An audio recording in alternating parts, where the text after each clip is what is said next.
የምፈልገው ግልጽ ነው። አንድ ነገር ነው እኮ። ምንድነው? የእናቴን ንብረት ስጪኝ። ሰማኛለህ? ለዚህ ንብረት ነፍሴን አስይዤ ነው ያለሁት። ግን ደግሞ የራስሽ ያልሆነ ንብረት የራሴ ነው። ልጅነቴን የከፈልኩበት። እናቴስ? የእናትህን ንብረት እሱን ጠይቀው እሺ፣ እኔን አይደል። ቤቲ፣ የእናቴ ንብረት አንቺ ጋር ነው። እሺ ተወኝ። እሺ እንዳልገደልኩ ግን ታውቃለህ? አባቴ ስለሆንክ ነው። ሰው የማያደርገውን ነገር ነው ያደረግከው። በተራ ቃላት ልታታልልኝ እንዳትሞክር። ተጸጽቻለሁ ምናምን እንዳትለኝ። እሱ ዋጋ የለውም። በጣም ጥሩ። አሁን የእናቴን ንብረት ትመልሳለህ ወይስ ነውሮችን ይዤ ላስይዝህ? እንድታግዘኝ እፈልጋለሁ። ምንድነው ማግዘህ? በስሜ አንዳች ነገር የለም። እኔም ጎዳና መውደቄ። እየቀለድክ ነው? ምን አስቀለደኝ? ቆይ ለቤት ሁሉንም ነገር ነው የሰጣት? አንድም ሳላስቀር ነው የሰጠው። አታደርገውም። ያንተ እናት ህሊና ቢኖራት ገዳይ ታስመልጥ ነበር። ገዳይ? አልሞትንም እንጂ እኮ ገሎን ነበረ። ቆይ እኛ እንደዚህ ካደረገ ከኛ በፊትና በኋላ ሌላ ነገር አለማድረጉንስ በምን ማረጋገጥ ይቻላል? ቤቲ፣ አልመልስም እያልሽ ነው? አላልኩም። ድርሻዬን ወስዳለሁ፣ ድርሻዋን እሰጣታለሁ። ግን ደግሞ ያንን ማድረግ የምችለው ያንን አረመኔ ስትሰጠኝ ብቻ ነው። መኪናውም ቤቱም ሁሉም ነገር የኔ ነው። በይ ልሂድ። አሁን የአባት ቤት አለመሆኑን አመንክ? ቆይ ግን ምን ብታስነኪው ነው እንደዚህ የነፈዘው? መጀመሪያም ነፈስ ስለሆነ ነው። ህይወቴን ያመሰቃቀለውን ሰው ስጡኝ አልኳቸው። ከዛ ደግሞ እኔ ገንዘባችሁን መልሳለሁ ብያቸው ነበር። እነሱ ግን ጥቅማቸውን ብቻ ነው የሚፈልጉት። እንደዛ ነው ብለሽ ነው?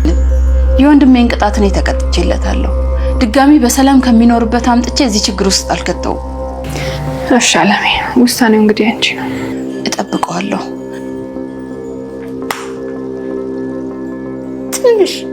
ትንሽ እንኳን ለልጅ ማስቀረት ያቅተው። ገዛኸኝ አሁን ላይ የሚያደርገው ነገር በሙሉ ግራ ገብቶታል ማለት ነው። ምክንያቱም በራሱ እጅ አሳልፎ የሰጣት ንብረትና ሀብት በሙሉ በቤቲ እጅ ስላለ አሁን ላይ እንግዲህ እሱ ምንም ማድረግ እየቻለ አይደለም። በቤቲ ቁጥጥር ስር ገብቷል ማለት ነው። እንግዲህ ትፈርምልኛለች ብሎ ሲጓጓ የነበረውን ነገር ወይም የሰጣትን ወረቀት ቀዳዳ ፊቱ ላይ ወርውራለታለች ማለት ነው። እንግዲህ ቤቲ ልትፈርም የዳዳት እህቴን ይዞብኛል ወይም ደግሞ እህቴን ይጎዳብኛል ብላ ነበር ማለት ነው። በፍጹም ገዛኸኝ ግን ከቤቲ እህት ጋር እንዳልተገናኘ ስታቅ ቤቲ ራሷ ሁሉንም ነገር ትታዋለች ማለት ነው። አሁን ላይ እንግዲህ ገዛኸኝ ከመለመንና ተንበርክኮ ሰዎችን ከመማጸን ውጪ ምንም ነገር ማድረግ አልቻለም ማለት ነው። ቤቲም ማንነቷን ለሁሉም እያሳየቻቸውና የበቀል ዱላዋንም እያሳረፈችባቸው ነው ያለችው ማለት ነው። እንግዲህ ገዛኸኝ ቤቲን ቢማጸናትም ቢለምናትም በፍጹም አልሰማህም ብላ ከቤት እንግዲህ በራሷ ፍቃድ ወደ ፈለገችበት ሄዳለች ማለት ነው። እንግዲህ ሳይፈቅድላትና እሱ ሳያዛት መኪናውንም ይዛበት ሄዳለች። ምክንያቱም ገዛኸኝ ትልቅ ስህተት የሰራው ሁሉንም ንብረት አንዳችም ነገር ሳያስቀር ከአለሜ አሸሻለሁ ብሎ ለሌላ ሰው በማስተላለፉ ማለትም ለቤቲ በማስተላለፉ አሁን ላይ እንግዲህ ያልጠበቀውንና በፍጹም ያላሰበውን ዋጋ እየከፈለ ነው ያለው ማለት ነው። ምንም ቢሆን እንግዲህ አለሜ ጋር ቤቲ ከምትበላው አለሜ ብትወስደው ይሻል ነበር። ምክንያቱም አለሜ ነች የሁሉም ልፋትና ደክማ ስንት መከራዋን አይታ ሀብትና ንብረቱን ያፈራችው ማለት ነው። አሁን ላይ ግን ገዛኸኝ ከሷ አሸሻለሁኝ ብሎ በፍጹም ላልጠበቀውና እንዴት አደርጋለች ብሎ ላላሰበው ለቤቲ ያስተላልፎ ነበር ማለት ነው። አሁን ላይ ትልቅ ዋጋ በፍጹም ያልጠበቀውን ነገር እያስከፈለችው ነው ያለችው ማለት ነው። ትንሽ እንኳን የአለሜን እንኳን መልሽልኝ ቢላት በፍጹም አልሰማም ብለዋለች። እንግዲህ ገዛኸኝ አሁን ላይ ማስፈራራቱንም ትቶ እንግዲህ ተስፋ ከመቁረጥና ሰዎችን ከመለመን ውጪ ምንም ነገር ማድረግ አልቻለም። እንግዲህ ልጁን ናቲንም እርዳኝና የሰጠውትን ሀብት ከቤቲ እናስመልስ ቢለውም እንግዲህ ናቲም ትክክለኛውን መልስ መልሶለታል። አንተ የሰጠኸውን ነገር እኔ መቀበል አልችልም፣ እንደሰጠ ራስህ ተቀበል ብሎታል። እንግዲህ ምክንያቱም ገዛኸኝ ይሄም እንግዲህ ናቲን የተማጸነበት መንገድ ቤቲን በማስፈራራትም በጉልበትም በፍጹም ልትሰጠው እንደማትችል ስለገባው ምናልባት እንግዲህ ናቲ የተሻለ ነገር ካለው ብሎ ሀሳብ ባቀርብለትና እንዲረዳው ቢጠይቀውም እሱ ግን እኔ አንተ የሰጠከውን ነገር የማስመለስ ፓወር ወይም ደግሞ ሱፐር ፓወር የለኝም። ስለዚህ የእናቴን ንብረት እንደሰጠ ተቀብለ ማምጣት አለብህ። አለበለዚያ ግን ትልቅ ነገር ከፊት ለፊት ይጠብቃል። ራስህን ለመዳን ከፈለክ ብራችንን ወይም የእናቴን ብር መመለስ ማስመለስ አለብህ ብሎታል ማለት ነው። ገዛኸኝ በዚህ ብቻ አላበቃም። እንግዲህ እንደዛ ሲያሰቃያትና እገልሻለሁኝ አንቺን ካልገደልኩ ሞቼ ይገኛለሁ ሲል የነበረውን እንግዲህ አለሜን ዛሬ እግሯ ስር ተንበርክኮ ለበደልኩሽ ሁሉ ይቅርታ አድርጊልኝ፣ ባሳለፍነው ፍቅር ሁላ ይቅር ልትይኝ ይገባሻል ብሏታል ማለት ነው። እሷም ያ ሁሉ በደር አድርሶባት እንግዲህ ይቅር ልትለው አልፈቀደችም። በጥፊ መተዋለች። እንግዲህ ሀብትና ንብረቷንም ካልሰጣትና ካላስመለሰና ሀብትና ንብረቷን በእጇ ካላደረገላት ትልቅ ጉዳት እንደሚደርሰውና የሰራቸው ወንጀሎች በጠቅላላ እጇ ላይ እንዳሉ ነግረዋለች ማለት ነው። እንግዲህ አሁን ላይ ገዛኸኝ ከገባበት አጣብቂኝ ምንም የሚያድነው ነገር የለም ማለት ነው። ሁሉም ነገር ተደራርቦበታል። በዛ ላይ ትሁትም ትታው ልትሄድ ነው ያለችው። አሁን ላይ እንግዲህ ገዛኸኝ ማለት ያረጀ አንበሳ ሆኗል ማለት ነው። ማንም ሰው የሚጫወትበትና ምናልባትም እንግዲህ ቤቲ ካራራችለት ጎዳና ሁላ ሊወጣ ይችላል። ምክንያቱም ምንም 70 ሳንቲም ሳያስቀር ነው በቤቲ ስም ያደረገው።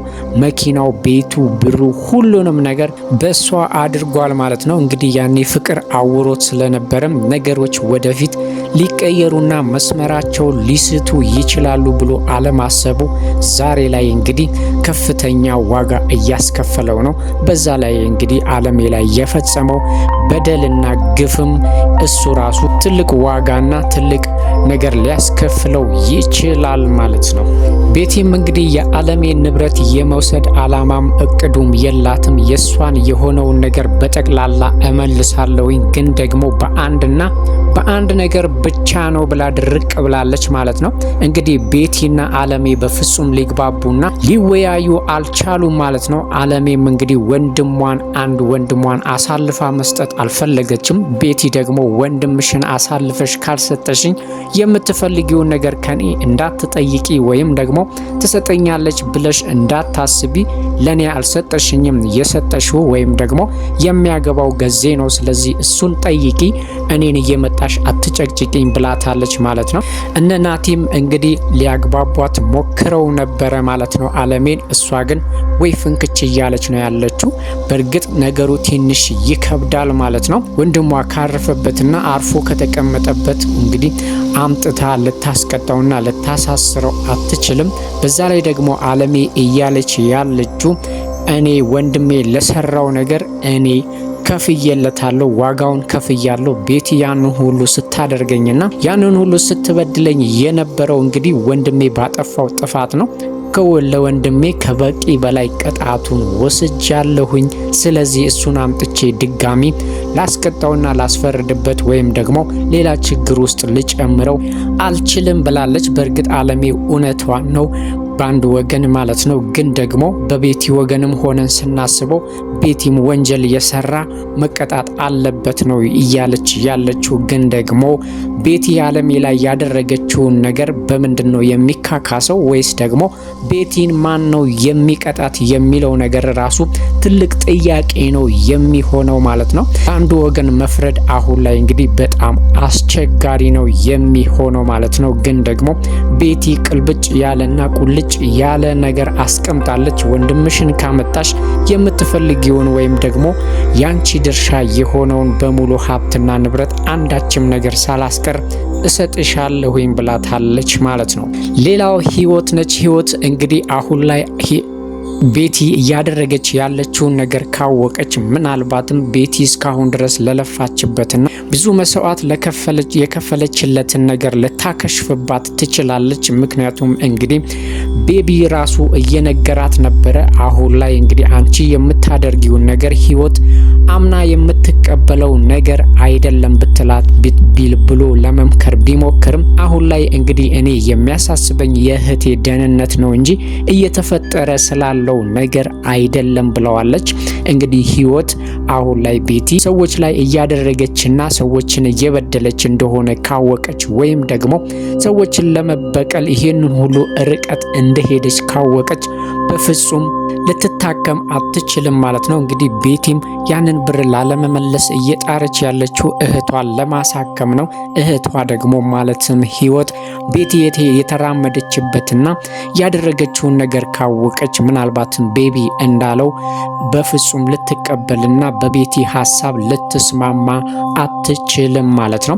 እንግዲህ ገዛኸኝም የመጨረሻ አማራጭ ከእንግዲህ በኋላ ምን ሊወስድ እንደሚችል ባናቅም እስካሁን ድረስ ግን ማናችሁም ልታሸንፉኝ አትችሉም ወይም ደግሞ የመጨረሻ አማራጭ ካሳጣችሁኝ ጨርሳችኋለሁ፣ እገላችኋለሁኝ እያለ ነው ያለው ማለት ነው። እንግዲህ የቤቲ ደካማ ጎን ብለን የምናስበው ህይወት ብቻ ነች። ገዛኸኝ እንግዲህ እንደምንም ብሎ ቤቲ ያለችበትን ፈልጎና ወይም ወዴት እንደሄደች ካወቀ በኋላ እንግዲህ ህይወትን ከያዛት ምናልባትም ሀብትና ንብረቱ በእጁ ሊገባ ይችላል እንጂ አሁን ላይ ግን ቤቲን በማስፈራራትም ሆነ በምንም ነገር ማንም እንደማያስመስልሳትና ብሩን ለማንም እንደማይቀበላት አረጋግጠናል ማለት ነው። ሌላው ትሁት ነች። ትሁትም እንግዲህ እስካሁን ድረስ ገዛኸኝ ሲያስፈራራትና ትልቅ ችግር ሲፈጥርባት እንደነበረ እናውቃለን። አሁን ላይ ግን በቃኝ ብላ ቤቱን ትታ ልትሄድ አስባለች። ሻንጣዋንም አዘጋጅታለች። እንግዲህ ገዛኸኝ ደግሞ ሌባ ሊያስብላት አስቧል ማለት ነው። ከኪሱ የነበረውን ወይም የተቀመጠው ወርቅ ቦርሳ ውስጥ ጨምሮ ተፈተሺ ብሎ እንግዲህ ሌባ ነሽ ሊላት ፈልጓል ማለት ነው።